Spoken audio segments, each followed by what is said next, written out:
Netrukus pradėsime dar vieną pokalbį, tačiau prieš tai turiu prašymą.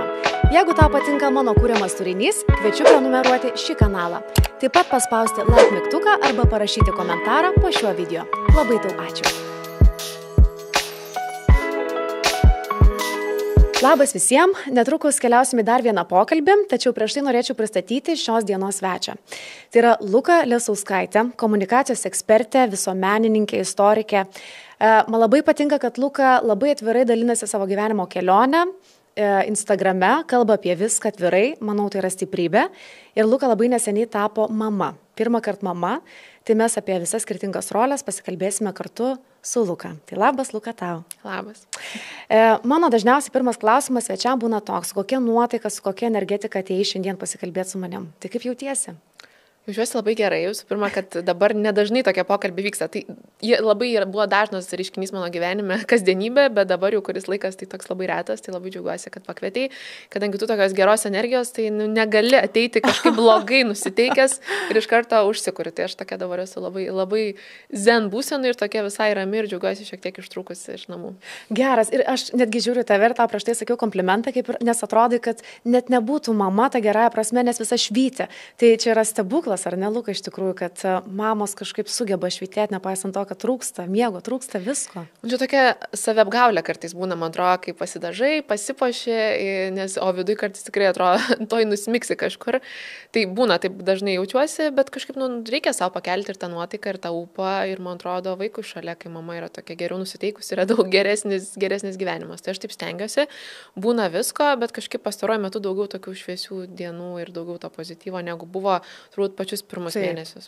Iš tikrųjų, kažkaip prieš kurį laiką, jeigu būtumėm kalbėję, būtumėm tikrai kalbėti tik apie darbą, ko gero. Bet dabar mes kalbam ir apie motinystę labai didelę dalį ir kažkaip, kai mes susirašėm per Instagramą, siuntėm viena kitai voisus, kažkaip labai aš noriu pakalbėti apie tą motinystės dalį iš tos pusės, kad kaip tu ėjai iki tos motinystės, nežinau, kad darbas ir yra, ko gero, labai svarbi tavo gyvenimo dalis. Tai mes eikim gal palengva prie tos temos apie mamystę.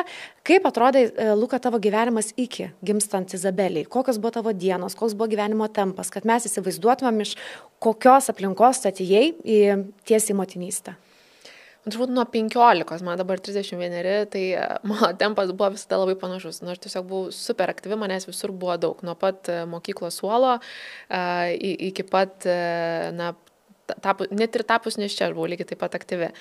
Tai, tokia ta buvo mano kasdienybė. Daug projektų, daug veiklų, darbai, kažkurio etapo ar nemokslai, studijos, važinėjimas po mokyklas, bendravimas su moksleiviais, su įvairiom organizacijom. Paskutinė dabar dirbu valstybiniam sektoriui, paskutinė stotelė, žinoma, Lietuvos Raudonasis Kryžius. Tai mano dar buvo radio laida, kai esi komunikacijos žmogus, tai reiškia, kad kasdien turi būti toks pasiruošęs, nežinai, kada kažkoks interviu užklups ir jų tikrai būdavo kiekvieną dieną praktiškai. Tai va tokiam tempe ir sukausi, dar kažkokiam renginį sudalyvauji, kokią, nežinau, filmo premjerą nueini ar kažkas tokio. Tai taip ir gyvenau ir tuo labai mėgavausi. Ir tikrai reikia pripažinti, kad aš save realizavau per darbą, save tapatinau su darbu ir man tai buvo tikrai visas gyvenimas. Net ir laisvalaikis didžiąja dalimi buvo susijęs su darbu. Tai iš tokio tempo, iš tokio gyvenimo būdo pereiti į kitą yra beprotiškai sunku. Man net atostogauti būdavo sunku. Ir jeigu pasiemi savaitę atostogų, tai iš esmės, aš to nelaikydavau atostogom, nes vis tiek, kol tu dar įsivažiuoji jas, žiūrėk, jau reikia vėl sugrįžti į darbus. Tai gyvenau, bet ir mėgavausi ir tikrai negaliu skųstis, nors aišku, esu turėjus tokių ir perdegimų, kai per daug matyti visko, kai per daug savęs išdalini, nes mano ir tas darbas, jis toks, iš esmės yra susijęs su žmonėmis, su pagalba žmonėms, net ir mano ta tokia savanoriška veikla dirbant su jaunimu, su moksleiviais, tai irgi yra savęs dalinimas, nes kuomet tu važiuoji vesti kažkokių mokymų, tarkim, į regioną, kažkur į Lietuvos, bendrauti su jaunimu, tu irgi save išdalini ir po to jau būna tiesiog taip atsisėdi ir atrodo, jau vos ne prakaitą turi nusibraukti, nes tikrai taip labai daug iš tavęs pareikalauja. Tai dabar gyvenimas visai yra kitoks. Ir tam pasiruošti turbūt aš nelabai ruošiausi, nes aš buvau nusprendusi, kad iki pat paskutinio akimirko aš dirbsiu, aš tiesiog gerai jaučiausi ir atrodo, kad man taip yra geriau. Tai va. Bet, Luka, teisingai suprantu, kad tu neplanavai būti mama. Ar buvo noras iš tavęs, kad norėčiau jau būti, norėčiau turėti vaikų? Aš kažkaip visuomet gyvenau galvodama, kad nelabai gal ir noriu. kad galbūt, negaliu sakyti, kad esu tam pasiruošusi, bet kažkaip, neįsivaizdavau savęs, niekada nesvajojau apie tai. Turbūt tai yra natūrali kiekvienos moters dalis, ar netapti kažkuomet mama ir turėti vaikų, tai aš to visiškai neatmečiau, bet kažkaip dar neplanavau ir netrodė, kad labai ir norėčiau. Iki tol, kol iš tiesų, čia dabar gan dažnas reiškinys, su kuo susiduria moteris, man nustatė endometriozę, tam tikrą ligą, kuri nėra pagydoma ir turėjau keletą operacijų ir tiesiog jau, kadangi 31 metai gydytoja pasakė, kad iš esmės turiu dabar susimastyti, nes laukia kelios operacijos ir sako, dabar bus labai geras metas pastoti, galimai ir tai gali būti sudėtinga arba galiu net ir nepastoti, o jeigu lauksiu dar, tai tiesiog tie šansai ir galimybės gali sumažėti. Ir turbūt perfekcionistai išgirsti tokį dalyką, kad tu kažko gali negalėti arba gali nepavykti, yra labai sudėtinga. Tikrai jaučiau tam tikrą tokį spaudimą apsispręsti. Ir jis buvo tikrai labai nelengvas, bet turbūt mane tokie motivavo 2 dalykai. Tai vienas dalykas turbūt, kad nesigailėčiau ateityje, nes tikrai turiu keletą draugių, kuriuom jau yra taip virš 40 ir jos neturi vaikų ir sako, tikrai labai gailiuosi, kad savo laiku aš nepastoviu ar nesusilaukiu vaikų. Vienas turbūt tas baimė gailėtis ateityje. Ir kitas dalykas, man kažkaip atrodo baimė likti vienai. Ir atrodė, kad tas vaikelis, jis vis tiek, jis bus tavo kažkokia dalis, ar ne. Tai man kažkokie 2 dalykai, nežinau, ar tai yra labai, jie tokie, pozityviai nuteikiantis kitus, nes dažniausiai, arbūt mes, pastojam, iš tos beprotiško noro ir meilės vaikams. Aš labiau turbūt iš tokių pragmatinių, galbūt net sumetimų. Bet pagalvojau, kad, reikia atsiduoti likimui. Jeigu bus, vadinasi, taip lemta, aš kažkaip dažnai mėgstu taip galvoti, o jeigu nebus, vadinasi ne ir toliau dėliosiu savo gyvenimą, kaip dėliojau. Geras, aš net nežinau tavo tokios istorijos, tu prasme, nežinau, kad tai buvo sąmoningai planuotas sprendimas. Luka, nežinau, kiek galiu paklausti, bet vis tiek tą sprendimą turėjai priimti kartu su partneriu. Teisingai suprantu, kad tai buvo iš tikrųjų pasėdėta, pagalvota, pasikalbėta, tai nebuvo tiesiog, kaip tu sakai, ekspromtų netyčia nutikęs dalykas. Ar buvo sunku priimti tą sprendimą kartu galų gale? Tikrai turėjau didžiulį palaikymą ir kažkaip čia turbūt labiau buvo mano toks turbūt sprendimas, kaip aš noriu. Už ką tikrai labai gerbiu ir vertinu, kad tikrai toks moters kūnas ir moteris turi apsispręsti ir ką įdaryti. Tai tikrai man užtruko ir tokių vidinių tų pasvarstymų. Tai kaip visgi aš noriu tą savo gyvenimą matyti ateityje, bet kaip ir sakau, tas turbūt vidinis noras, labai blogas jausmas yra gailėtis, kad kažko gyvenime nepadarei. Tai ar ne, tu kažkokias kelionės galėtis, tu gali ar ne kažkur nukeliauti, nežinau, kažkokį pirkinį tu gali kažkada įsigyti, net jeigu tuo metu ar ne ir negali. Vaiko gimimas ir apskritai vaikutis, čia jau nepasirinks ypatingai, jeigu kažkokie medicininiai dalykai tave riboja.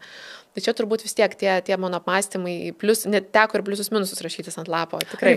Taip, tikrai aš mėgstu tą tokį paprastą metodą. Wow. Tai ir kažkaip tai nugalėjo.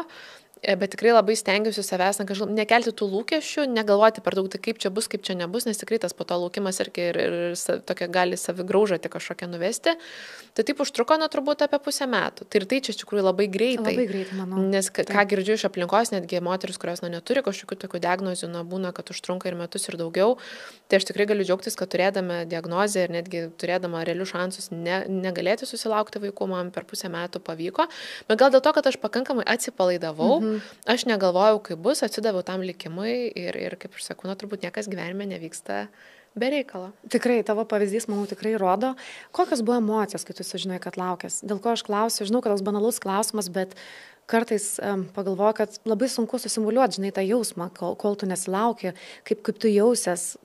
Ir kai tu, ko gero, supranti, kad tavyje gyvybė, galbūt pasikeičia tas mąstymas, kokį turėjai iki besilaukdama. Atrodo, kad stabdys karjerą, galbūt stabdys gyvenimą socialinį ir panašiai, bet kai tu žinai, kad tavyje yra gyvybė, gal viskas apsiverčia aukštyn kojam, kaip tau buvo, kai tu sužinojai? Pradžia tikrai nebuvo tokia rožinė ir spalvota, kai buvau prisižiūrėjus filmų ir prisiskaičius knygų, romanų, kur ten euforija, laimės ašaros šokinėja ir ten, žodžiu, taip tikrai nieko panašaus. Toks buvo labai chaotiškos turbūt tos emocijos. Viena vertus tu džiaugiesi ir aš ten jau pradėjau vežimėlius googlinti ir rūbelius žiūrėti. Kitos emocijos iš tiesų, tai kaip bus su manim, kaip bus su darbu, kaip aš iškrisiu iš rinkos, iškrisiu tarsi iš gyvenimo, ar aš tam pasiruošusi, keisis figūra, nežinau, ką atneštas ar neneštumas. Tai tikrai labai tos emocijos keitėsi ir turbūt 1 mėnesį tai buvo. Po to aš kažkaip džiaugiuosi, kad man labai pavyko taip susiturėti kažkaip taip nurimti ir gan ramiai grįžti į darbus, saugoti save, bet to pačiu kažkaip nebestresuoti ir negalvoti. Tai tikrai mano tas pats laukimas, jis buvo toks pakankamai ramus, bet tikrai ta žinia, jin tokia atnešė labai daug įvairių minčių ir tikrai man atrodo, kad mes pernelyg prisižiūrim filmų gražių ir tikimės ir laukiamės tos emocijos ir po to aš netgi tarsi pradėjau taip pykti ant savęs, galvoti, negi aš čia nesidžiaugiu, kur čia mano ta laimė ir kur čia mano ta euforija. Bet turbūt čia vėlgi nereikia savęs spausti ir tai, ką aš jaučiau, turbūt yra labai natūralu ir normalu ir kai pakalbu su kitom moterim, tikrai, ne visos išgyvena tą didžiulę laimę ir euforiją. Bet Luka, tu net laukdamasi, ar ne, vis tiek buvai perfekcionistė, dirbai iki pat galo, bent jau kiek matydavau tave per storius, atrodo, kad tu ten jau su pilvu tikrai didžiuliu ir sėdi, ir eini, ir kalbė, ta prasme, tu darbo nepaleidai iki paskutinės akimirkos. Nenorėjai šiek tiek atsipalaiduoti, ar ne, ten 7 mėnesiai, nežinau 6, kada dekretas būna. Ir viskas, tiesiog laukiu, ruošiuos. Kokie vidiniai jausmai buvo pas tave? Iš tikrųjų, man labai žmonės sakė šiek tiek nurimti ir tikrai pasimti tą visą reikiamą laikotarpį. Aš galvoju, kam? Aš tiesiog net ne iš tų žmonių, kur aš gulėčiau ant sofos, žiūrėčiau serialus ir skaityčiau knygas. Na taip, aš galbūt kelias dienas taip pasimėgaučiau to kitokią rutiną, bet negalėčiau ten kelis mėnesius taip gyventi. Tai kažkaip, kadangi aš visai gerai jaučiausi, man ir patiko gyventi tarsi niekas nepasikeitė, ar ne? Aš net ir bėgiojau toliau, labai įdomu, kad jau besilaukdama, nors to dar nežinojau, aš net 4 pusmaratonus nubėgau pernai Liepos mėnesį. Kiek yra kilometrų? 21. O Dieve, 4 kartus. Taip. Ir bėgiodama ir supratau, kad kažkas jau netaip ir tas jau nulėmė, kad reikėtų pasidaryti testą.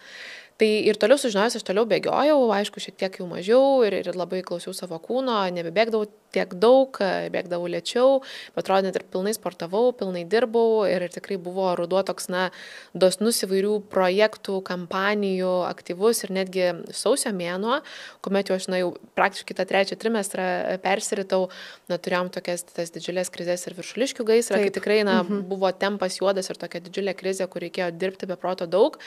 Tikrai buvo fiziškai nelengva, bet kažkaip savim didžiavausi ir vis tiek džiaugiausi, kad galiu, kad sugebu ir galėjau tikrai padėti ir kolegom ir pilnai tokia jaustis gyva. Ir aš jaučiu, kad man reikia to tokio tempo, reikia tų krizių, aš tada tarsi esu gyva.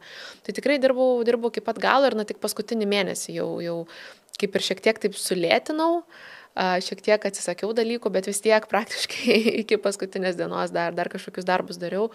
Ir kažkaip taip jaučiausi gerai, nes tikrai, kai tu jau labai lauki, kai tau yra nepatogu, kai tu nori, kad viskas greičiau pasibaigtų, visai yra gerai užsiimti kažkokią veiklą, o nenugrimsti į kažkokią savęs tokį gailestį. Tai man tas tikrai padėjo. Tu paminėjai apie kūno pokyčius, ar ne? Šiek tiek apie tai galėtumėm pakalbėti dėl to, kad kaip čia pasakyti, yra labai svarbus dalykas, pokytis kūno, bet atrodo kartais baisu apie tai kalbėti dėl to, kad tai tai labai natūralu, kad moteris keičiasi, net neturi galimybės kalbėti apie kūną, nes tiesiog tai yra labai normalu ir atrodo, jeigu apie tai kalbi, tai nereik pernelik sureikšmini kūną.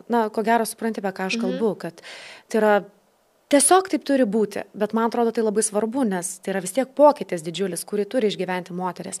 Tai ar tu lengvai priėmei tą pokytį, kad ir kas ką sakytų, kad yra labai natūralu ir tu grįžti į savo pradinę padėtį, bet man tai atrodo, kad didžiulis pokytis. Kaip tau buvo? Pokytis yra tikrai didžiulis, ne vien tas išorinis, kurį mes matome, bet kai pagalvoju, kad tavo organai ten prasistumdo ir kai reikia prasiskiria, tai čia, sakau, man atrodo moksliškai yra paaiškinta, bet protų suvokti yra sunku. Tai prieš pastodama ir tik pastojus aš tikrai labai bijojau, kaip man seksis su tuo gyventi, nes aš tikrai esu turėjus ir išgyvenus ir valgymo sutrikimus ir ta tokia svorio tema ne visą laiką tokia man skaudi ir sudėtinga buvo. Tai tikrai turėjau baimės, tai kaip aš tai išgyvensiu, bet tikrai labai savim didžiuojuosi, kad kažkaip išgyvenau gan paprastai. Mėgavausi, kad galiu daugiau bandelių paskanauti ir suvalgyti, bet kažkaip neturėjau aš to beproto didelio apetito ir tikrai atrodo, kaip tik net norėjau maitintis kuo sveikiau, kad tam vaisiui ar ne būtų viskas gerai ir skaičiau, kas yra naudinga ir panašiai. Tai net jau kai pasiekus, tikrai palyginus, aš neturėjau to daug svorio netgi priaugus. Ir žmonės man sakydavo, kodėl mano pilvas toks mažas yra. Visai neįsivaizduoju, bet ką reiškia nedaug. Aš priaugau 15 kg. Tai čia yra labai normalu. Tiesiog nežinau kodėl, bet mano pilvas nebuvo toks didelis. Tai net turėjau pavyzdžių, kas šalimais laukėsi ir mano kolegė laukėsi. Tai atrodo, jos net pilvas buvo didesnis negu mano, nors 1,5 mėnesio kaip ir vėliau jinai pagimdė. Taip. Tai tas mane visai gal ir džiugino, kad tikrai ilgą laiką man pavyko tiesiog užsidėti švarką, kelnes ir net netrodo, kad laukėsi. Tai tas visai džiugino. Bet kuo turbūt aš labiausiai savim didžiuojasi, kad dabar, kuomet yra beveik 4 mėnesiai po gimdymo, aš tikrai nesu sugrįžusi į savo tą svorį iki gimdymo, bet aš nestresuoju ir kažkaip labai normaliai priimu, kad mano kūnas tikrai išgyveno tokį dalyką, ne tik kad patį nėštumą, bet ir gimdymą, kad aš pati žindau, man reikia energijos, man reikia galų galia tos gliukozės ir man reikia valgyti daug dažniau ir daugiau. Tai aš dar tikrai nepretenduoju ir nesitikiu atrodyti taip, kaip atrodžiau ir tikrai nepergyvenu. Ir netgi, kuomet pagimdžiusi grįžau psichoterapiją, ir manęs pati psichologija priminė man tą temą ir paklausė, Luko, kaip ta tema, žinokit, sakau, aš iki šiol nebuvau apie tai pagalvojus ir aš tikrai taip savim pradėjau didžiuotis, kad iš tiesų, nesuku dėl to savo galvos. Kartais, aišku, tai pasižiūri į veidrodį ir matai ten tą tokį minkštesnį pilvuką ir tiesiog platesnius klubus, bet jie kažkaip tavęs taip netrigerina ir nėra, kad kitas žingsnis dabar jau pradėti galvoti, kad čia to nebevalgyti, pulti į sportą, taip, ką galbūt būčiau dariusi anksčiau. Tai dabar kažkaip taip viskas išlėto, grįžau į bėgimą, bet tikrai taip irgi savęs nespaudžiu, nes tiesiog ne visada yra laiko, ne visada yra jėgų. Labiau tai į bėgimą dabar žiūriu kaip pabuvimą su savim, laiką savo ir tokia turbūt savo emociniai labiau negu netgi sveikatai, bet žinoma ir tai fizinėje atgauti jėgas ir sugrįžti, nes tikrai atrodo, kad kūnas jis toks jau nebe mano, nebegali tiek pakelti ir tos ištvermės tikrai tiek nebėra. Ir ne tik tavo kūnas, ar ne, ko gero, ir tavo kūnas, savo kūną turi dalinti su kitu, taip, su dukra, aišku, natūralu. Luka, mes kalbėjome apie šiek tiek lūkesčius, tą paminėtą žodį. Aš žinau, nenori vis tiek, ko gero, kai laukiasi, susigalvoja kažkokių lūkesčių, kaip bus, kai gims vaikas, kaip auginsiu, kaip skirsiu laiką savo, ar grįšiu greitai gyvenimą. Tai ar turėjai tų lūkesčių prieš gimstant Izabelį ir kaip yra dabar? Man labai įdomu tas, pokytis prieš ir po, nes aš pati, tarkim, galvodama apie būsimą kažkada motinystę, vis tiek jau turiu lūkestį, nors nenoriu jų turėti. Tai kaip tau? Lūkesčiai toks dalykas, mes kiekvienas jos kūrėmės ir čia turbūt yra didžiulis toks trikdis apskritai gyventi mums kiekvienam ir laimingai gyventi ir patirti tą mindfulness jausmą, ar ne, nes mes tikrai kūriam lūkesčius ir ypatingai dabar ta socialinė aplinka tos lūkesčius diktuoja ir ypatingai Instagramas diktuoja ir pripažinsiu, kad aš tikrai turėjau susikūrusi tą tokią instagraminę mamystę šiek tiek, suprasdama, kad yra bemiegių naktų, suprasdama, kad yra rutina, kad yra tikrai labai sudėtingo akimirko, bet tu labiau tą supranti, girdėjai, bet realiai tu to nesuvokė. Ir aš vis tiek daugiau mačiau tą tokį kažkokį pozityvą, gražus rūbeliai, pasivaikščiojimai parke, su kavyte, susitikimai, kažkokios veiklos su vaiku ir panašiai. Ir aš galvoju, kad taip ir bus. Ir mano buvo pagrindinis tikslas, susipirkti tą visą krepšelį, kas yra nurodyta, pasiklausinėti draugų, tai kokį čia pirkti, ar kas čia yra. Ir pradžioje apskritai ten neskyriau šliuštinuko nuo kitų rūbelių ir man čia buvo panika ir atrodė, kad kaip čia dabar aš nežinau, kas čia vyksta. Tai ir tada, jau kai tu grįžti namo po ligoninės, tada tu supranti, kad kodėl aš viso to nežinojau, kas vyksta su moters smegenim, kas vyksta su hormonais, kad iš tiesų dažnai ne pats tas vaikelis tau sukuria tą sunkumą, bet visas sunkumas yra tavo galvoje. Ir tikrai tuomet ir išgirdau, sužinojau apie tą terminą 4 trimestras, kad nepaisant to, kad mes turim tos 3 ar net trimestrus nešiojam vaikelį, bet po gimdymo prasideda tas 4, tai yra ta adaptacija. Tai aš tikrai tą išgyvenau tikrai labai sunkiai ir ties pirmas mėnuo turbūt, kol nesuvokiau, kad aš turėjau kreiptis pagalbos ir ieškoti, nes tiesiog aš jau tokia pradėsiu skleisti neigiamą energiją visiems ir tokį tą liūdėsi, kad reikia ieškoti pagalbos ir apie tai tikrai, kol tu domiesi ir ruošiesi pirkinius, apie tai kažkaip niekas nekalba ir niekas apie tai nerašo ir netgi ir mano draugės, kurios jau turi vaikų, kažkaip man apie tai nepasako. Nežinau, ar jos to neišgyveno. Aš dabar turbūt galvoju, kad galbūt išgyvena, bet tai yra šiek tiek galbūt nepatogu ir gėda kartais apie tai kalbėti. Ir tikrai apie tai niekas kažkaip mūsų neruošia ir nekalba.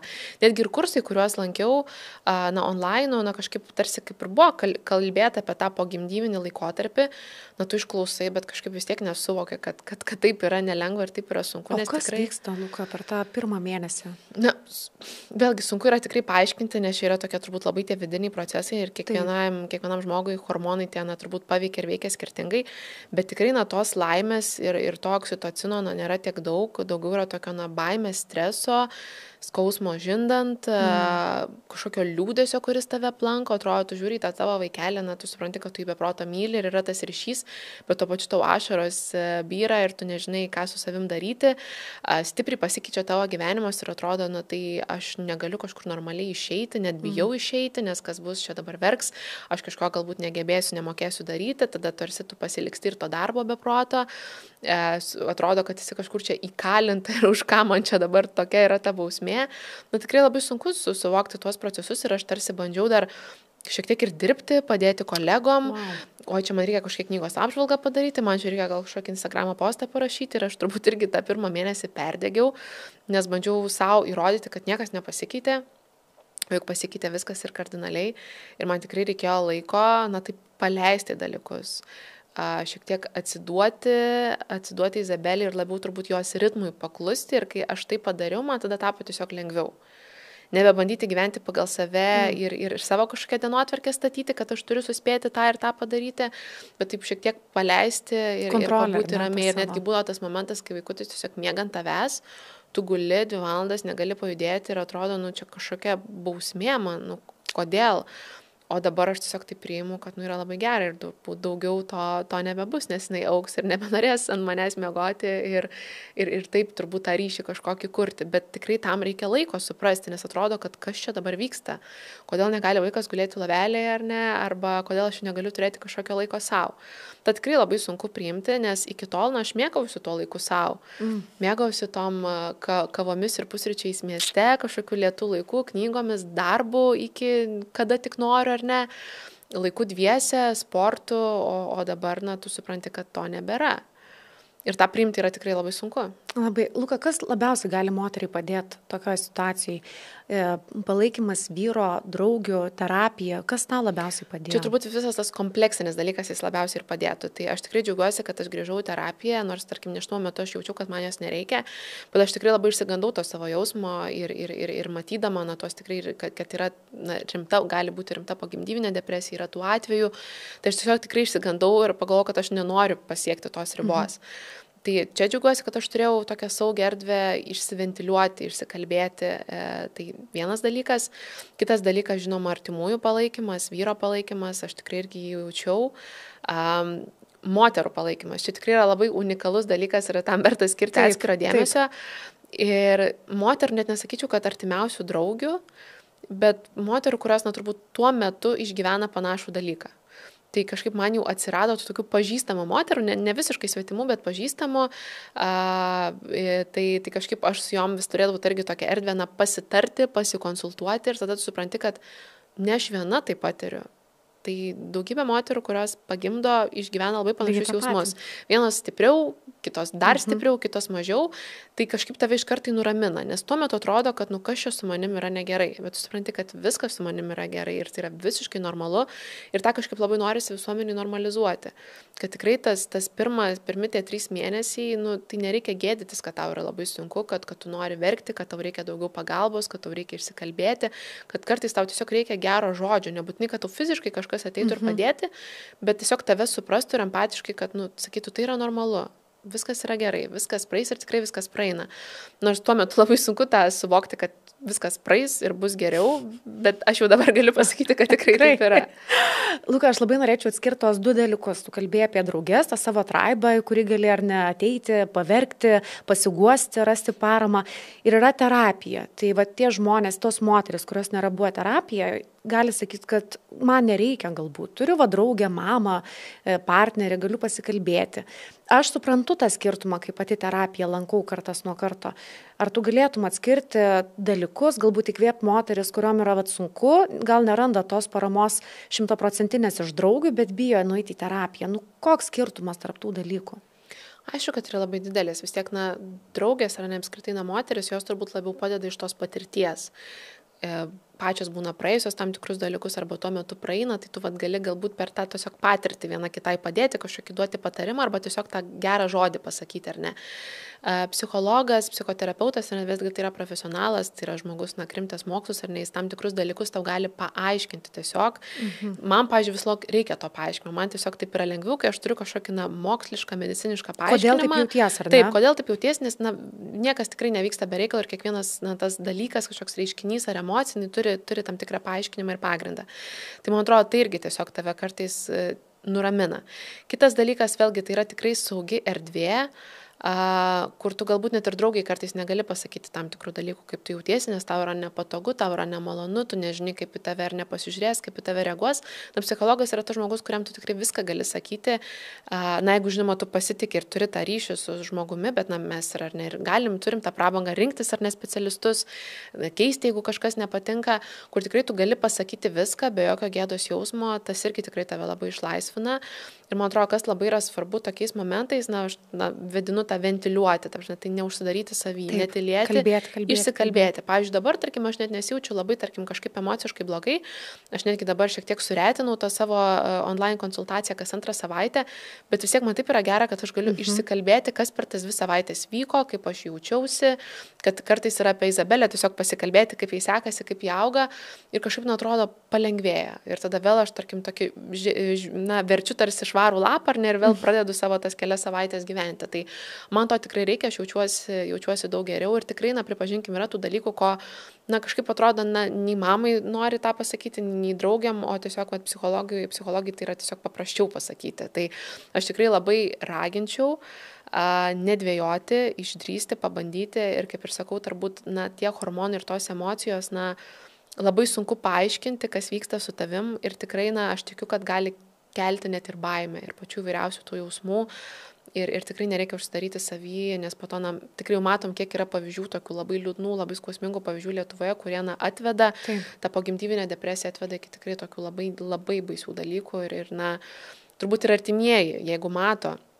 Ir jeigu šeimoje yra ar ne jauna mama, pirmą kartą mama ar antrą kartą mama, kuriai mato, kad kažkas yra negerai, tikrai verta paskatinti, kreiptis pagalbos ir čia tikrai bus pati didžiausia pagalba, ką mes galim padaryti. Man, labai patiko tavo žodis ventiliacija. Aš nesu mama, bet vis tiek mūsų kiekvienam gyvenime kažkokių dalykų vyksta. Ir iš tikrųjų, kaip tu sakai, nueiti pasiventiliuoti yra kažkoks tobulas dalykas. Ir labai gerai tu pasakei, verti naują lapą tiesiog. Kažkaip nubrėži, paleidi ir eini toliau.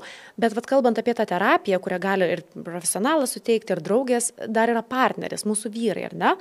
Kažkaip, man įdomu, ką tu galvoji apie partnerius, apie mūsų vyrus, ta prasme, kad kiek jie gali suprasti moterį. Aš turiu, tarkim, vieną draugę, kuri šiuo metu laukiasi ir mes su ja kalbam ir sako, nieko negaliu padaryti, jis nenori tiek skaityti literatūros, pavyzdžiui, kiek aš dabar skaitau, kai laukiasi. Ir aš galvoju, galbūt yra normalu, kad mūsų vyrai nėra taip 100% įsitraukę tol, kol nėra vaiko, kai gimsta, vis tiek jie jaučiasi šiek tiek be rankų, neturintis kuo padėti. Tai kaip tu, Luka, galvoji, ar bent jau psichologiškai moteriai gali vyras padėti kažkuo, jeigu negali žindyti, natūralu, kad negali. Aišku, kad gali, tikrai tuo metu, atrodo, truputį tokia esi šiek tiek pažeidžiama ar ne ir fiziškai nesijauti stipri, tai tikrai tas palaikymas, buvimas šalia, kartais netgi ir už rankos palaikymas, kai tu žindai ir kai tau yra sunku arba tau skauda, tai yra tikrai didžiulė pagalba, ramstis, toks ar ne, į ką tu gali atsiremti, kai yra sunku. Aš tikrai, beveik esu įsitikinusi, kad vyrai, nesupras 100%, ką moteris išgyvena ir ką reiškia tos hormonų audros ir ką reiškia tas pokytis ir pats gimdymas ar ne. Ir tai čia turbūt ir nereikia tikėtis, kad vyrai supras, kad ir kokie jie empatiški būtų ir norėtų tokie būti. Net nebejoju, kad ir jie patys išgyvena didžiulį virsmą ir pokytį savo gyvenime. Ir man atrodo, gal kartais mes retai dalinamės vieni su kitu, kokie tie pokyčiai yra ir ką kiekvienas jaučia. Bet tikrai žinoma, kad gali būti didžiulė pagalba tiek rankomis, kai reikia, ar ne, galų gale 15 minučių išleisti į lauką. Aš atsimenu, kad kai mes grįžom namo ir man tiesiog, kai matė, kad man yra sunku, tiesiog sako, tu išeik šiek tiek į lauką. Pasiimk šuniuką ir išeik į lauką. Ir man tikrai tai buvo toks, aš pati galbūt nebūčiau sugalvojus ir prisiruošus, nes atrodo, tu tiesiog esi namie ir nori dabar būti namie. Bet ir tai man buvo toks, didžiulė pagalba, kad aš galėjau 20 minučių tiesiog išeiti ir pabūti griname ore ir lauke. Tai irgi yra labai sveika ir labai yra svarbu. Jau nekalbu apie kažkokį išleidimą, pabūti savo, ar tai grožio procedūrą kažkokią atlikti, ar tiesiog ramiai lauke pakvepuoti, ar išbėgti, pabėgioti, ar nueiti, nežinau, sporto klubą. Tai irgi yra ta pagalba, ką vyrai tikrai gali ir labai smagu, kai tą padaro. Bet aš kartais sakau, kad netgi ir tas palaikymas už rankos toks tam tikrų metų pasakymas, kad aš suprantu tave ir apkabinimas, jis tikrai yra aukso vertės pagalba tuo metu, kai tikrai yra sunku. Tai, žodžiu, kartais tiesiog pasikalbėti, ar neužtenka? Reikia kalbėtis ir tikrai aš pati suprantu, ir pati atsimenu, kai tiek viduje verda tų minčių ir sunku kartais yra kalbėtis, bet reikia, nes nieko nėra blogiau, kai tos mintis mus nuveda į kažkokius dar liūdnesnius dalykus, į tada tokią savigraužą. Marinuoja savyje. Taip, ir tada tu pats savęs gailėtis pradedi, kas tikrai nėra gerai.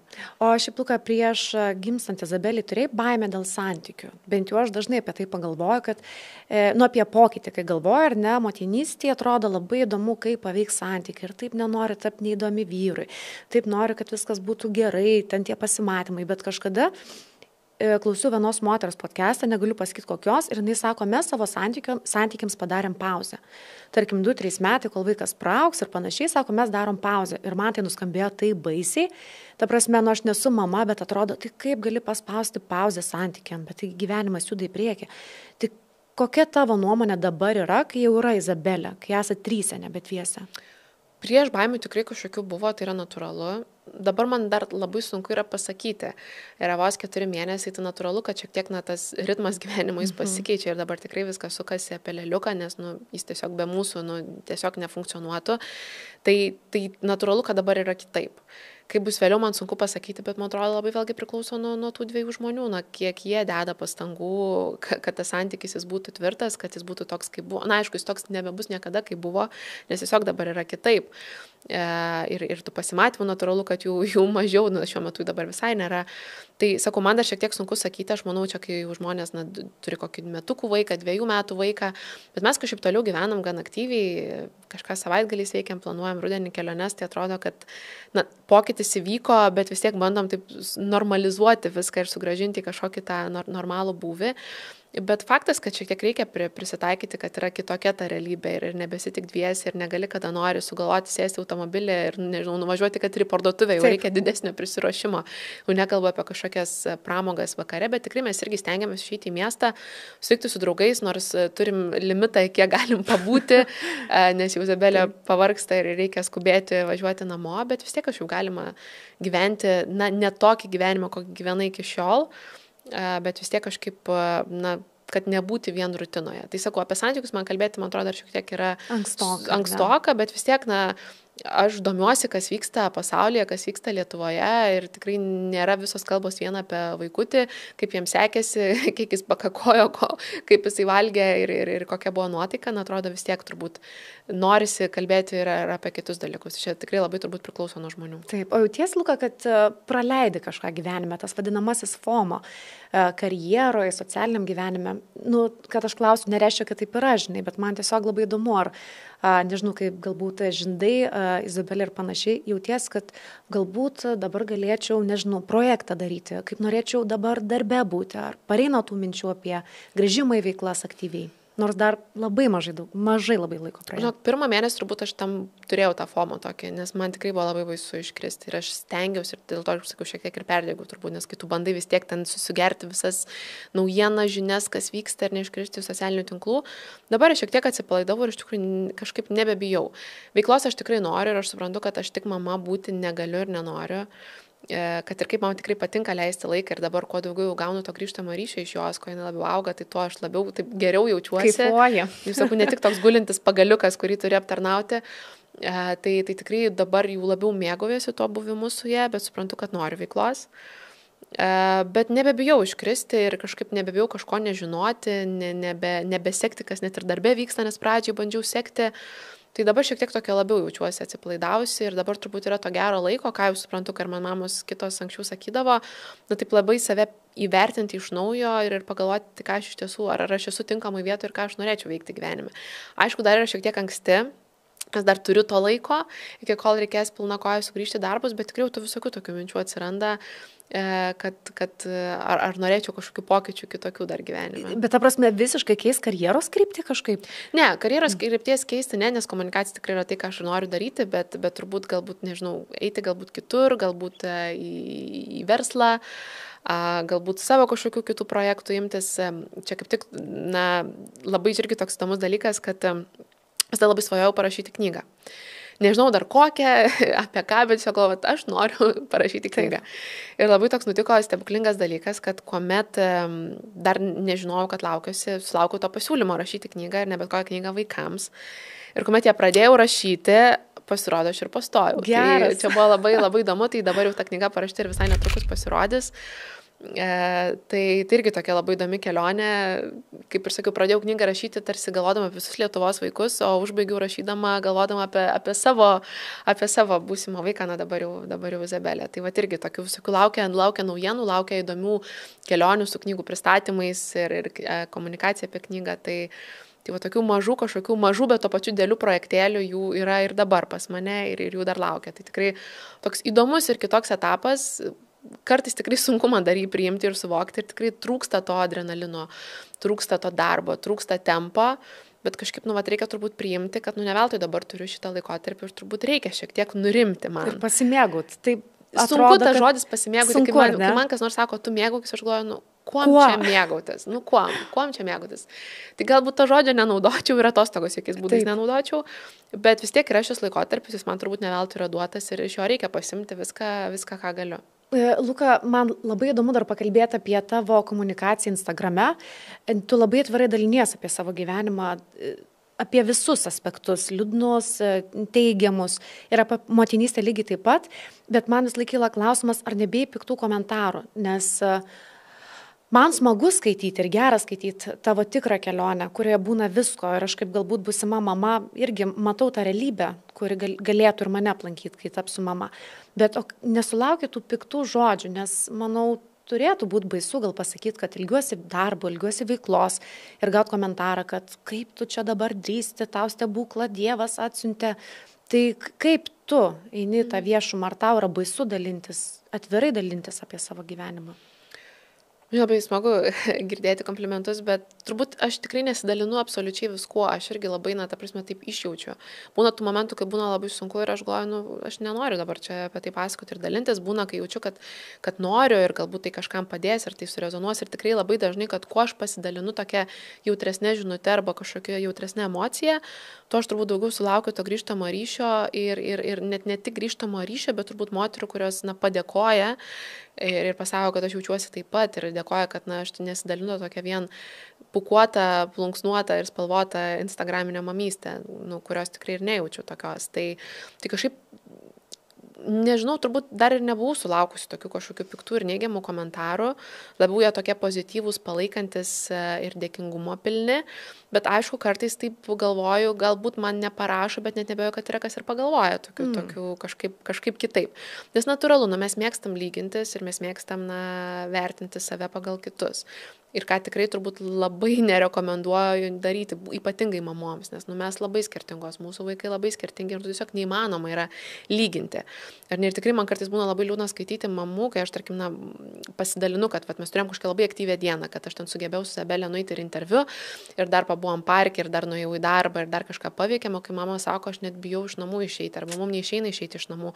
Ir man tikrai taip suskauda širdį, aš galvoju, žiauriai liūdna ir tikrai nori siūsti kuo daugiau palaikymo tokiom mamom ir aš suprantu, kad gali būti sunku ir aišku labai raginčiau vis tiek rasti tų būdų išeiti kažkokiu tai būdu iš namų su pagalba, nes tai to tikrai reikia mūsų tai emociniai sveikatai. Tai kartais būna, kad pasidalinu ir šiek tiek neramu, ką tai išprovokuos ir ko tai sulauksiu, bet kol kas nesulaukiu kažkokio labai negatyvo ir to neigiamų reakcijų. Kartais galbūt šiek tiek bijau dėl reklamos. Aš labai vengiu. Labai daug tų pasiūlymų atsisakiau, ten tarkim apie sauskelnes kažkokias reklamuoti, nes aš vis tiek nesijaučiu, kad aš esu ta mama, ta instagraminė mama, tai ne aš esu tarsi, man atrodo, vis tiek aš esu labiau savo srities kažkokia ekspertė, ar ne, kuri dabar tiesiog natūralu, kad tame gyveni ir tu negali dalintis kažkuo kitu. Ir daliniesi tuo, su kuo susiduri kasdienybė, bet tikrai nesijaučiu komfortiškai reklamuodama kažkokius dalykus ir tiesiog to atsisakau. Bet o kodėl taip, manai, gaunasi? Nežinau, man kažkaip yra tiesiog atrodo nekomfortas. Aš visų pirma nusprendžiau ir mes kartu su mano antra pusė priėmėm tą sprendimą nerodyti vaiko, tiesiog nesinori, kad labai anksti jau pradėtų tie visi algoritmai rinkti informaciją apie vaikutį, kas tikrai vyksta. Ir man atrodo, jau Amerikoje vis dažniau atsiranda tam tikrų tokių įvykių, kuomet vaikai užaugę paduoda savo vaikus į teismą už tai, kad buvo visaip kaip demonstruojami socialiniuose tinkluose. Tai manau, kažkada tai bus ir Lietuvoje ir aš tikrai nenorėčiau, kad mano Izabelė taptų tuo reklaminiu veidu ir kad aš per ją daryčiau kažkokią reklamą savo. Tai kažkaip, nežinau, galbūt vėliau priimsim sprendimą, kai jinai bus didesnė, kad galbūt ir įkelti kažkokią nuotrauką kartu, bet dabar tikrai yra sprendimas to nerodyti ir kažkaip aš noriu gerbti tą savo privatumą ir savo mergaitės tą privatumą.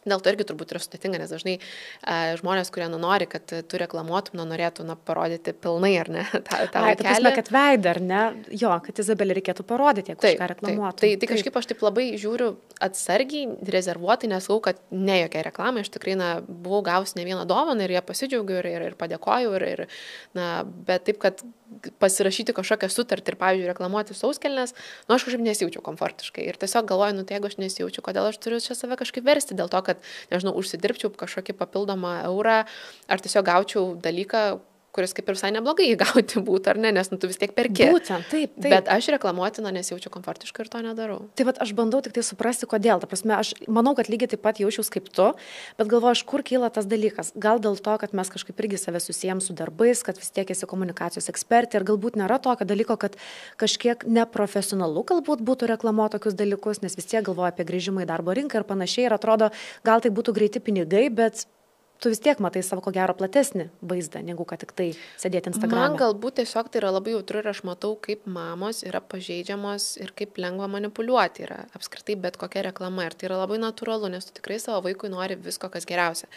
Aš lygiai taip pat, scrollindama Instagrame, pas kažką reklamuojant, pamatau kažkokį dalyką, nueinu pasižiūrėti ir galvoju, o tikrai norėčiau jį nupirkti ir nuperku. Tai, taip, tu pagauni save ant to, ar ne? Bet tai yra natūralu, kai tu turi vaikų, tu tikrai nori jiems visko ko geriausia. Dėl to tikrai labai lengva manipuliuoti mamų emocijom, mamų jausmais ir kažkokiais kokybiškais, gerais, gražiais, mielais dalykais. Dėl to aš kažkaip ir nesijaučiu turbūt komfortiškai ir nežinau, turbūt turėčiau labai 100% žinoti tą daiktą, mylėti jį, naudoti, kad galėčiau jį pareklamuoti ir turbūt tai yra visiškai natūralu ir yra gerai. Ir kaip sakau, aš nesakau, kad aš to nedarysiu, jeigu sulauksiu kažkokio pasiūlymo, kuris man tikrai patiks ir bus priimtinas. Bet dabar tapti tą tokią, visiškai Instagramo mama, kuri reklamuoja, kelia viską, rodo viską, aš nesu tai. Ir netgi kartais aš pati, kuomet dedu to turinio apie mamystę, kažkokią nuotrauką su Izabelė arba kaip mums sekas, net ir kartais irgi pagalvoju, ar mano sekėjam čia viskas yra tvarkoje dėl to, ar čia yra normalu. Aš buvau uždavus tą klausimą, ar čia viskas tvarkoje ir kad aš dalinuosi, tai kaip ir nesulaukiu tų atsakymų blogų ir sako, tu tik dalinkis, viskas tvarkoja, bet vis tiek kažkaip atrodo, kai tu niekada apie tai nesidalinai ir apskritai ta tema nefiguravo tavo kasdienybėje ir dabar jinai atsiranda ir kaip aš dėl to jaučiuosi. Tai aš dar vis galvoju, kaip aš dėl to jaučiuosi ir kaip jaučiasi mano sekėjai, nes tikrai nepretenduoju tapti Instagramo mama ir savo paskyrą kažkaip kardinaliai pakeisti.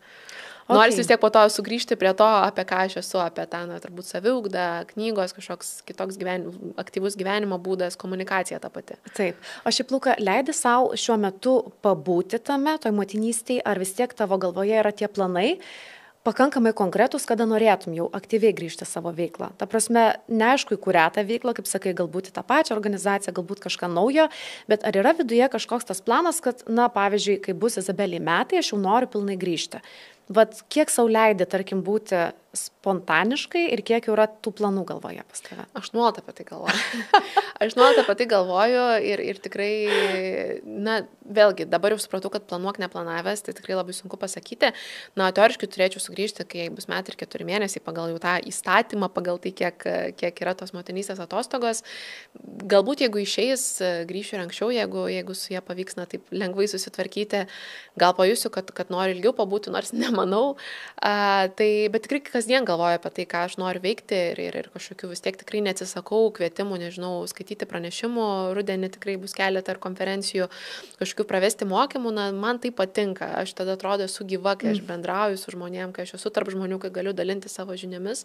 Man tiesiog to reikia kaip oro ir labai džiaugiuosi, kad aš galiu kol kas rasti tą tokį balansą, būnant kartu su jai ir atsiduoti jai, bet tuo pačiu kažkokią tą darbinę veiklą ir profesinę veiklą tuo pačiu vykdyti. Tai man čia toks atrodo yra idealus dalykas. To ir labai norėčiau iš tikrųjų palinkėti tau. Man atrodo, tas balansasgi kiekvieno žmogaus sėkmybė, ar ne, yra ypatingai motinystiai.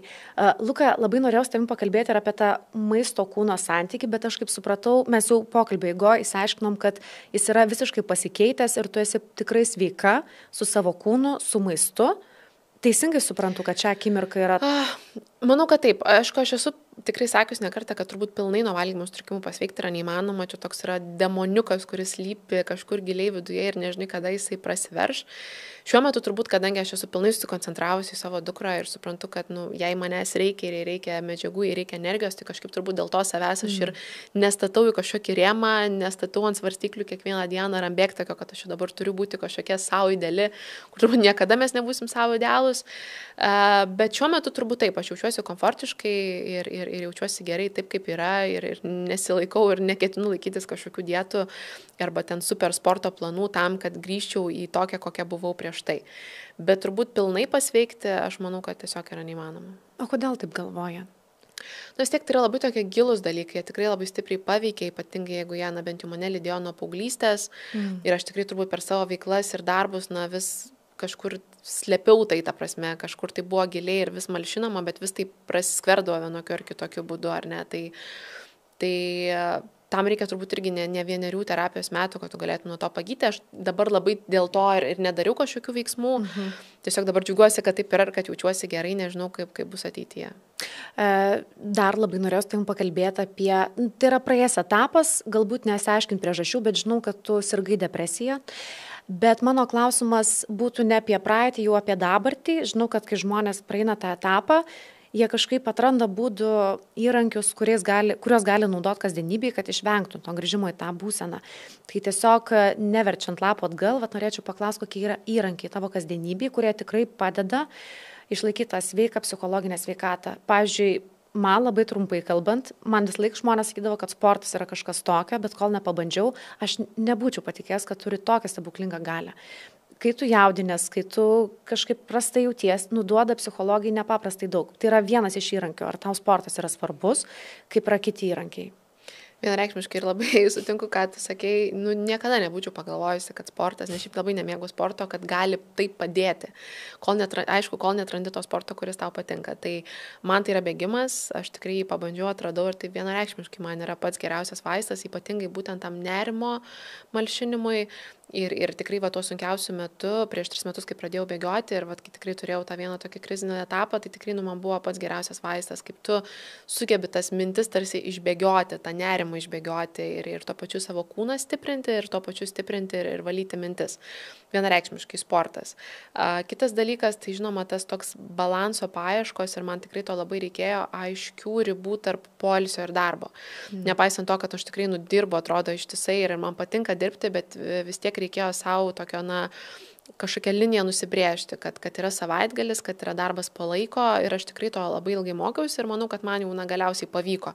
Aišku, kai yra kažkoks kritinis etapas valstybėje, ar ne, kai tu turi nerti visą galvą ir kažkokias krizės spręsti, turbūt jau čia nesvarbu diena, naktis, savaitgalis, jau tada susikoncentruoji ir dirbi, bet šiaip, rutiniškai tikrai labai labai yra svarbu, kad tam tikrų metų užbaigti darbą ir nedirbti ir tada jau, ilsėtis, ar ne, lygiai taip pat savaitgalį. Tai man to tikrai labai reikėjo mokytis ir tas tikrai labai prisidėjo prie mano tos tokios emocinės gerovės. Žinoma, toks rutinos galbūt nusistatymas, jis irgi yra labai svarbu.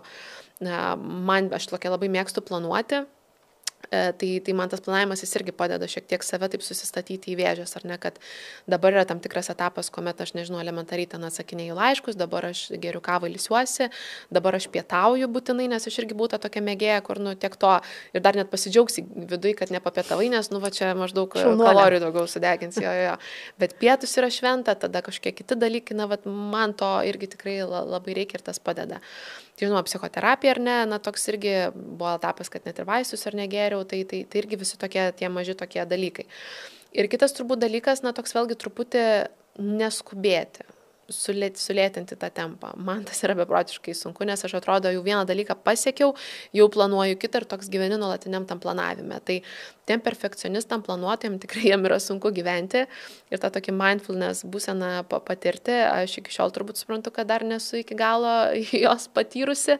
Nors esu net išsaturavusi žodį mindfulness savo kaip priminimą, kad būti čia ir dabar. Bet čia irgi yra labai labai svarbu ir išjausti ir pasimėgauti tuo momentu. Tai svarbiausia viską įgyvendinti, žinai, tos įrankius, nes mes viską žinom realiai. Viską žinom, bet tiesiog patingim įgyvendinti. Šiaip, Luka, tu kartais jauti baimę grįžimą į tą etapą, nes kas yra išgyvenę, nežinau, perdegimą, depresiją, nerimą, tuos dalykus, atrodo, kad kažkas kvėpuoja, žinai, už nugaros, kad pareina. Ar jauti tą baimę, ar pakankamai tvirtai jautiesi dabar savo gyvenime? Aš jaučiuosi tvirtai ir man atrodo, kad aš jau turiu tos patirties, kai tu žinai tam tikrus jau požymius, na, kad kaip užkardyti, ar ne, juos, tai sakykime, net ir pagimdžius, ar ne, aš kai pradėjau jau šiek tiek bijoti savo kažkokių emocijų, iš karto žinojau, kad man reikia pradėti bėgioti, man reikia grįžti į psichoterapiją ir dabar aš tikrai jaučiuosi gerai. Ir turbūt vėlgi grįžus į darbus, nes ir dirbdama, na, tu turėjau tų tokių perdimų, kad tiesiog jau per daug, bet tu pradedi jausti tam tikrus simptomus, tam tikrus požymius, kažkokį nuovargį tokį lėtinį, kažkokį piktumą, irzulį, tu supranti, kad dabar reikia kažką daryti, sustoti ir kažką daryti. Ar daugiau ilsėtis, daugiau miegoti, galbūt sveikiau maitintis, galbūt pasimti atostogų ir šiek tiek pamiršti darbą. Na čia vėl tų ar ne metodų ir būdų gali būti daug, bet kažkaip tu jau tada išsitreniruoji savo kūną ir tarsi tu jau jauti. Tai aš tikrai labai linkiu žmonėm, na, va, taip gerai pajausti, mokėti pajausti savo kūną, kad žinotum, kada reikia sustoti, ar įjungti kažkokį tai saugiklį, ar kažkokį tai mygtuką ir tiesiog imtis tam tikrų veiksmų, kad nenueiti į tą kažkokią blogąją būseną. Tai aš manau, kad aš užaugau iki to ir tikrai labai džiaugiuosi, kad jau galiu valdyti tam tikrus dalykus. Luka, o tavo aplinkoje, nežinau, yra žmonių, tikiuosi, kad nėra, kurie, tarkim, vos gimus Izabeliai, užduoda klausimus jau apie ateitį, apie antrus vaikus, apie santuokas, panašius dalykus. Ir jeigu užduoda kažkas, kaip tu reaguoji ir kaip patartum kitom reaguoti, nes čia net nebūtina būti mama, kad tu sulauktum tų klausimų jau į ateitį. Planuoja vestuves, jau klausia, kada gims vaikas. Ir mane pačią kartais, kartais ta raudona lemputė tiesiog perdega ir atrodo toks nervotas tampi, kad net nebežinai, kaip atsakyti tą klausimą. Eik ir pats gimdyk, jeigu nori, galbūt taip. Kaip tu priemi klausimus, kurie pasikartojantis yra? Kaip tu atsakai? Kažkaip šiuo metu tų klausimų nesulaukiu ir tikrai džiaugiuosi, ar dėl antro vaiko, ar dėl kažkokių kitų pokyčių. Gal mane kas dabar labiausiai toks šiek tiek trigerina ar iš vėžių išmuša tam tikri pasakymai, kad tai čia dabar dar nieko tas etapas, palauk paauglystės, arba palauk jau pradės vaikščioti ir visur reikės bėgioti. Ir tai aš suprantu, kad kiekvienas etapas yra savai sudėtingas ir turbūt jau net ne iki 18 metų, iki dar daugiau jau tu būsi kažkokiam tokiam strese, ar ne, ir tie etapai bus skirtingi, bet, vėlgi, kiekvienas susidurėm su skirtingom situacijom, kiekvienas jas išgyvenam skirtingai. Ir jeigu man dabar yra sunkiau, o kitai mamai nebuvo tuo metu sunkiau, tai nereiškia, kad dabar aš kažkokia prastesnė, jinai yra geresnė ir atvirkščiai, ar ne. Tai man gal tokie labiau pasakymai erzina, tarsi, kad čia tai niekis, palauk, kai bus tas ir tas, o gal nebus, o gal ir bus, ir tada gal vėl man bus kitaip. Tai va tiesiog gal tokie dalykai labiau mane išmuša iš vėžių, kur aš net nelabai ir turiu ką atsakyti. Tai va, turbūt tik tiek galiu pasakyti. O, pavyzdžiui, žurnalistų, tarkim, klausimai arba kvietimai interviu, nes tu man rašai, kad daug kas norėtų pasikalbėti, kviečia. Kaip tu žinai, pas ką eiti ir kam sakyti stop, ne? Čia, aišku, apie žurnalistus kalbam, bet galbūt ir gyvenime yra žmonių, žinai, kuriems sakai stop. Tai kaip tu čia vidum pajūti tiesiog, pagal ką sprendi? Man visų pirma, tai tikrai buvo labai keista, kai tik pasidalinau tą žinią, kad gimė Izabelė, kad tikrai, turbūt visos žiniasklaidos priemonės, kas smagu, kad paklausė, ar gali dalintis, tai čia gražu ar paskambino, tai tikrai, kažkaip atrodo nesitikė, kad čia toks jau įvykius, kur reikia dalinti su visa Lietuva. Tai, kaip ir malonu, bet kaip ir atrodo keista. Ir tikrai tie po to irgi kažkokie noras interviu. Na, aišku, kai tu dirbi toj srity, tai tu plius minus, žinai, žurnalistus juos pažįsti ir žinai, kuo gali pasitikėti, kuo ne. Bet tikrai netgi sulaukus skambučio pasidalinti apie tą 4. trimestrą ir po mano būtent įrašo Instagrame, tai irgi taip jaučiausi šiek tiek nejaukiai, nors atrodo, galų gale aš pasidalinau viešai. Taip, būtent. Tai kodėl aš tarsi jaučiuosi nejaukiai kalbėdama žiniasklaidai? Nežinau, atrodo tikrai labai nesinori rodyti save tokia labai galbūt kažkokia pažeidžiama, nesinori kažkokios galbūt užuojautos, nes tikrai man jos nereikia, tiesiog labiau norisi galbūt taip empatiškai pakalbėti ir pasidalinti apie tai, su kuo aš susidūriau, kad ir galbūt ir kitas mamas kažkaip nežinau, pastiprinti, pasakyti, kad jūs ne vienos, o galbūt kas tik laukėsi pasakyti apie tą etapą, nes tikrai nuoširdžiai dabar, kai atsiranda mano aplinkoje žmonių ar pažįstamų moterų, kurios laukėsi, aš tikrai dabar būnu ta, kuri sakau, nenoriu tai blogai nuteikti, bet pabandau atvirai ir pasidalinti, ne tik tuo, kad ką dabar reikia nusipirkti ir koks vežimėlis geresnis, arba ten, nežinau, kurie pampersai geresni, bet ir apie tą emocinę sveikatą, apie tą emocinę būseną, kuri galimai gali ištikti, kad tam reikia pasiruošti, kad tam reikia nusiteikti. Aš suprantu, kad kol tu pats to nepatiri, nesuvoksi ir tikrai iš vadovėlio to neišmoksi, bet kuo tu daugiau apie tai žinai, kuo daugiau tu apie tai girdi, tuo turbūt mažiau tos instagraminių tų tokių šviesų gali tikėtis, ar ne, ir tų lūkesčių tokių susikelti. O tu šiaip sulauki, tarkim, žinučių iš moterų? Gauni Instagrame? Kaip aš sakau, tikrai parašo, ypatingai kai kažko tokiu pasidalinu, tai tikrai labai tokio daug palaikymo, daug tokio šviesos, daug tokio pozityvo ir tikrai labai sulaukiu daug tokių žinučių, kad labai ačiū, kad daliniesi atvirai ir ne tik viską, kas gražu ir kaip čia viskas faina. Tai tada supranti, kad to tikrai labai reikia. Atrodo dabar, kai aš jau ieškau arba esu tam burbulė, aš jau matau tų moterų arba tų netgi tokių specialisčių, kurios dalinasi ne tik apie tos gražius dalykus ir kažkaip man jau yra ramiau, kad yra jau ne tik tas burbulas toks gražus. Bet kol tu iki jo nedaini, tai tu matai tik tą gražų ir tobulą burbulą. Va čia irgi labai turbūt įdomiai veikia tiek tie algoritmai socialinių tinklų, tiek ir mes patys turbūt tos informacijos ieškom arba jinai mus pasiekia, tam tikra tokia labai fragmentuota. Bet o pati niekada nenorėjai dalintis tik tai tuo gražiau rožiniu burbulu, žinai, kelti gražias nuotraukas, parašyti gražų tekstą. Niekada, nes turbūt aš ir pradėjau, ir esu ta Instagrame turbūt ta žmogus, kuris nenori vien rodyti to, kas yra vien gražu ir spalvota ir pukuota. Kažkaip norisi išlikti tą tokia, kokia aš esu, nuoširdė, atvira ir neslėpti, o jeigu kažkaip jaučiuosi, kaip nenoriu dalintis, tai ir nesidalinu, nebandydama maskuoti, kad kaip viskas man dabar yra gražu, nepaisant to, kad viduje viskas yra blogai. Tai kažkaip tikrai nėra lengva tą balanso ieškoti socialiniuose tinkluose, bet labai nesinori žmonių kažkaip apgaudinėti, piešti kažkaip visai kitokių spalvų. Aišku, yra lengva tą daryti, kai yra tam įrankis ar nesukurtas, kai tu gali save piešti tokiu, kokiu norėtum tu būti.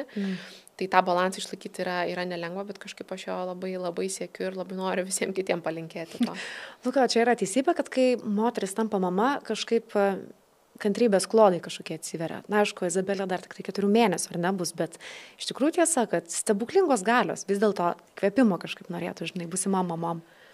Tikrai kažkas vyksta kitaip ir tikrai tu tampi kitokia. Man dar kartais sunku yra suvokti, atrodo, aš būnu kiaurą parą su savo vaiku, bet man sunku dar suvokti, kad aš esu mama ir kad aš turiu vaiką, nežinau kaip tai paaiškinti.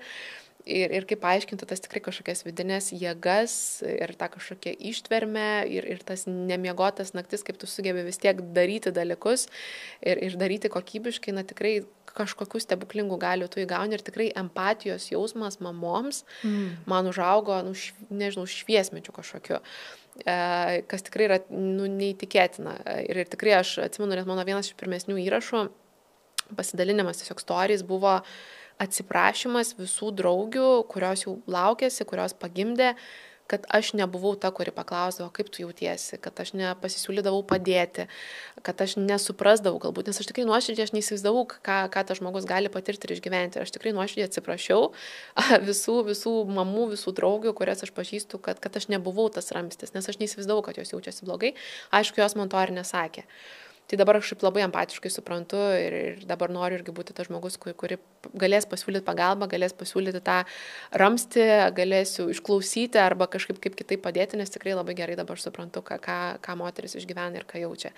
Ir net nenoriu pagalvoti ir net tikrai baisu įsivaizduoti, ką jaučia mamos, kurių vaikai serga sunkiomis ligomis. Tikrai lenkiu galvą prieš organizacijos, kurios dirba būtent su sergančiais vaikais, su mamomis, kurių vaikai serga. Tai sakau, tikrai tas empatijos lygis jis tikrai užauga ir pagarba moteriam tikrai, jinai ir taip žinoma yra, ir taip. Tas palaikymas yra, bet dabar visai kitam lygyje. Luka, aš labai norėčiau padėkoti už pokalbį tau. Nežinau, kaip tu jauties dabar. Man atrodo, kad gerai. Ir labai noriu tikrai padėkoti labiausiai už atvirumą dėl to, kad ne tik esamo mamom, bet ir būsimo mamom, man atrodo, kad atvėri tą tikrą realybę ir atveri kasdien, dalindamas Instagrame. Ir tai yra labai svarbu, nes kai tu galvoji apie būsimą savo mamystę, tu bent jau aš labai noriu to tikrumo. Aš žinau, kad gali būti sunku, žinau, kad bus visko, bet man labai smagu žinoti, kad yra moterų, kurios, kaip tu, taip pat ir išgyvena. Tai man atrodo pats svarbiausias dalykas. Tai tikiuosi, kad ir tau tas pokalbis, nepaisant to, kad nesu mama, buvo geras, buvo nuoširdus, nes aš tikiu, kad mes padovanom dovaną mamom, ne tik esamom, bet ir busimom. Labai kažkaip noriu to tikėti ir turbūt palinkėti, to daugiau ir atviriau kalbėti apskritai. Nebūtinai viešoje erdvėje, bet turbūt vienom su kitom, vieni su kitais, dalintis ir tais sunkumais, nes jie kažkaip užgrūdina, tada labiau sustiprina ir tada tokia labiau jauti, kad tu esi ne vienas. O tikrai, aš suprantu, kad kartais gal labiau norisi nutilėti, pasilaikyti savo, nepatogu, nesmagu, gal net ir gėda. Bet kažkaip norisi to atvirumo, ypatingai šiandien turbūt mūsų visuomeniai to atvirumo, nuoširdumo, jo tikrai labai reikia visose srityse ir visomis prasmėmis. Vienareikšmiškai, tai labai labai ačiū Luka ir tikiuosi, kad vieną dieną jau paaugusią Izabelę vis tiek mes pamatysim kažkada. Galbūt. Ačiū tau.